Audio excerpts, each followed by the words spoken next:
Posters छपे। देखिए, मैं इंडिया गठबंधन का जिम्मेदार व्यक्ति हूँ। जो भी फैसला होगा पार्टी या हमारा पूरा गठबंधन लेगा। 26 में क्या तस्वीर रहेगी यूपी की? 27 में चुनाव होना 27 में। है। हालांकि आप 26 निकल गया, 26 में हो जाए, 25 में हो जाए तो और अच्छा, 24 में हो जाए तो और भी अच्छा है। क्या तस्वीर? लेकिन जब भी चुनाव होगा प्रचंड बहुमत के साथ समाजवादी पार्टी उत्तर प्रदेश सरकार में। यूपी में सरकार बदलने की भी क्या रणनीति आपकी तरफ से कुछ? देखिए, रणनीति जिस दिन यहाँ बता दी उस दिन रणनीति नहीं रह जाएगी। आरएसएस और योगी का कितना जुगलबंदी कितना चमत्कार दिखा पाएगी? अभी क्या दिखा पाए? अगर बेईमानी हटा दीजिए तो 20 सीटें भी नहीं जीत रहे थे। सांसद जी, इस लोकसभा चुनाव में पीडीए का फार्मूला लेके चले थे अखिलेश यादव जी, और वो बहुत कामयाब भी रहा पीडीए का फार्मूला। तो क्या 2027 के चुनाव में उस फार्मूले पर पार्टी चलेगी या कुछ और उसमें बदलाव होगा? देखिए, निश्चित तौर पर वो फार्मूला तो है ही। हालांकि अलग अलग तरीके से हम लोग पहले भी काम किए हैं, लेकिन मुझे खुशी है कि इस बार जो आदरणीय राष्ट्रीय अध्यक्ष जी ने जो फार्मूला दिखाया है, जो एक एकता बनाई पीढ़ी के रास्ते से, उसको प्रदेश के जनमानस ने स्वीकार किया और स्वीकार ही नहीं किया। प्रचंड बहुमत के साथ, बड़ी बड़ी मार्जिन के साथ लोगों को जिताया हमारे साथियों को। और 43 तो हम जीते हैं, 5 काउंटिंग में हराए गए, 48 होते। और काउंटिंग से पहले जो प्रैक्टिस पकड़ी गई थी, चाहे कार्यकर्ताओं के घरों में दबिश, अगर हम बदायूं में बैठे हैं तो बदायूं के अंदर कोई थाना नहीं था जहाँ 100-150 कार्यकर्ता बंद नहीं थे। इस तरह की प्रैक्टिस पूरे उत्तर प्रदेश में की गई। आजमगढ़ की बात करें तो आजमगढ़ जिले के अंदर 1,10,000 रेड कार्ड इशू किए गए थे। काउंटिंग एजेंटों के घरों में काउंटिंग पास जारी होने के बाद दबिश मारी गई। और ये आजमगढ़ बदायूं की बात नहीं है, उत्तर प्रदेश की हर लोकसभा के अंदर ऐसा हुआ है।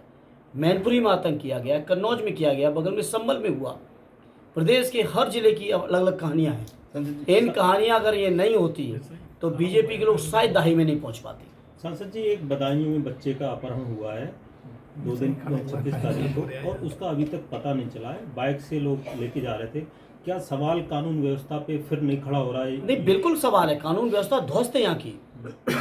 अब सोचिए, जो सत्ता पक्ष के विधायक पेपर लीक की जिम्मेदारी ले रहे हैं और कार्रवाई नहीं हो रही है, तो आप इसी से अंदाज लगाइए। बरेली की घटना का आपने जिक्र किया, इस बात से अंदाज लगाइए। अरे अखिलेश यादव जी के समय अगर आपको याद हो, इस तरह की एक घटना भी नहीं होने दी गई थी। एक घटना हुई थी, 24 घंटे के अंदर बरामदगी करके दिखाई गई थी इसी बदायूं के अंदर। तो ये अपहरण जो हुआ है, ये इसमें इसको नहीं, ध्वस्त कानून व्यवस्था का असर है। सांसद जी, यहाँ ज़्यादातर रिश्वतखोरी के कई लोग पकड़े गए हैं, पुलिस विभाग में हो या प्रशासन में। अभी एक स्टेनो पकड़ा गया तहसीलदार का, क्या कहें? देखिए, थानों में, तहसीलों में, कलेक्ट्रेटों में लगातार भ्रष्टाचार है। इस बात को कहीं कोई अब छुपा नहीं है। और यही नहीं, बड़े बड़े स्तर के भ्रष्टाचार भी हैं, लेकिन वहाँ तक शायद वो एजेंसीज नहीं जाना चाहती हैं।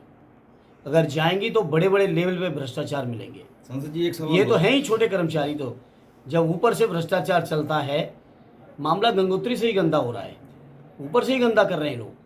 सांसद जी, एक सवाल ये कि राहुल गांधी ने 2 जगह से चुनाव लड़ा था, वायनाड और रायबरेली। वायनाड को उन्होंने छोड़ दिया। छोड़ते वक्त ये कहा था कि वायनाड से मेरा रिश्ता हमेशा बना रहेगा, मेरा परिवार रहेगा। क्या आप जो है बदायूं को छोड़ के गए, बदायूं के बारे में आपका क्या कहना है? कि आपका रिश्ता वही रहेगा या क्या रहेगा? 100% वही रहेगा। ये रिश्ता कोई मामूली रिश्ता नहीं है। श्रद्धेय नेताजी के बनाए हुए रिश्ते हैं, और रिश्तों को जहाँ अब नेताजी ने अपने पूरे जीवन निभाया, वहीं जब माननीय राष्ट्रीय अध्यक्ष अखिलेश जी उत्तर प्रदेश के मुख्यमंत्री के पद पर थे, तो जो भी बदायूं का प्रस्ताव लेके गए, कभी उनकी कलम रुकी नहीं। चाहे मैं सांसद रहा हूँ या आज आदित्य सांसद हैं, ये रिश्ता कभी कमज़ोर नहीं होने वाला है। और आदित्य हमसे छोटे हैं, उम्र में बड़ा हूँ, पहले से यहाँ सांसद रहा हूँ, तो कहीं ना कहीं मैं अपनी और भी जिम्मेदारी मानते और समझते हुए जो भी निभानी होगी वो निभाऊंगा। ठीक। मुझे खुशी है कि आज उस मुकदमे का भी फैसला भी आया है, और हमारे सारे 29 साथी जो उस मुकदमे में मुलजिम बनाए गए थे गलत तरीके से और राजनीतिक नीयत से, माननीय न्यायालय द्वारा आज हम सभी को बाइज्जत बरी कर दिया गया है। और इसलिए आप सबके माध्यम से माननीय न्यायालय का मैं आभार व्यक्त करता हूँ और धन्यवाद देता हूँ। और न्यायपालिका ही एक ऐसी व्यवस्था है जो कम से कम विपक्ष के लोगों को सरकार के आतंक से बचाने का काम हो रहा है। और इसीलिए हम समाजवादी लोग लगातार न्यायपालिका का सम्मान करते हैं। देश के संविधान की रक्षा के लिए हम लोग लगातार संघर्षरत हैं और मुझे खुशी है इस बार उत्तर प्रदेश के जनमानस ने भी हम लोगों को बड़ा व्यापक समर्थन दिया और इतना समर्थन दिया है, इस जनमानस के समर्थन की दम पर हम लोग देश के संविधान में जो बीजेपी के लोग बदलना चाहते थे, कम से कम अब वो बदल नहीं पाएंगे। नेट की परीक्षा जो है कैंसिल हो गई है, क्या संसद में आप इस मामले को किस लगातार आज भी, चूँकि मेरी तारीख ज़रूर थी तो मैं आज संसद नहीं पहुंच पाया था। पार्टी के हमारे सभी लोग, राष्ट्रीय अध्यक्ष जी सहित सभी लोग थे मौजूद और आज पूरा सदन में इस बात को उठाया भी गया। हालांकि स्पीकर साहब ने अनुमति नहीं दी, जिसके कारण सदन स्थगित हुआ। चर्चा होनी चाहिए और सच्चाई सामने आनी चाहिए, वो भी तब जब सत्ता पक्ष के विधायक स्वीकार कर रहे हों कि हमसे जो चाहो सो करा लो। राजभर के इनके यहाँ बुलडोजर कब चलेगा? राजभर के उसके विधायक का नाम सामने आ रहा है। वो तो सामने, वो तो वीडियो आपने पूरा देश देख रहा है। शर्मिंदगी होती है कि कल सत्ता पक्ष के ऐसे विधायक हैं और उससे भी ज़्यादा अफसोस इस बात का है कि जो बुलडोजर वाली सरकार है, जो चुनाव प्रचार में भी मुख्यमंत्री जी रोड शो में बुलडोजर लेके चलते हैं, वो ऐसी जगह बुलडोजर नहीं चल रहे हैं जहाँ पे लाखों हमारे नौजवानों का भविष्य दांव पर है। करोड़ों नौजवानों के परिवारीजन परेशान हैं, प्रभावित हैं इस तरह की घटनाओं से। चाहे आपकी नीट की परीक्षा रही हो, चाहे यूजीसी की रही हो, चाहे आपकी पुलिस भर्ती की हो, चाहे ARO की हो, चाहे RO की हो। अब तक मैं समझता हूँ योगी जी की राज में 14-15 परीक्षाएं ऐसी जिनके पेपर लीक हो चुके हैं और सुनियोजित लीक कराते हैं, अपने लोगों को लाभ पहुंचाने के लिए लीक करा रहे हैं, करोड़ों रुपए कमा रहे हैं, अपने लोगों को लाभ दे रहे हैं और जो देश के जो गरीब नौजवान हैं, जो उम्मीद लगाएं इन परीक्षाओं के माध्यम से अच्छी पढ़ाई कर पाएंगे, अच्छी नौकरी कर पाएंगे, उनकी उम्मीदों पर पानी फेरा जा रहा है। बरेली में गैंगवार हुआ है जिसमें भाजपा के विधायक एक तरफ हैं, दूसरी तरफ भी भाजपा के पूर्व विधायक हैं और गैंगवार के कई सारे वीडियो इस तरीके से सामने आए। इसको कैसे इनके यहाँ बुलडोजर कब चलेगा? सवाल ये है। वो बीजेपी के हैं तो उनके यहाँ बुलडोजर नहीं चलेगा।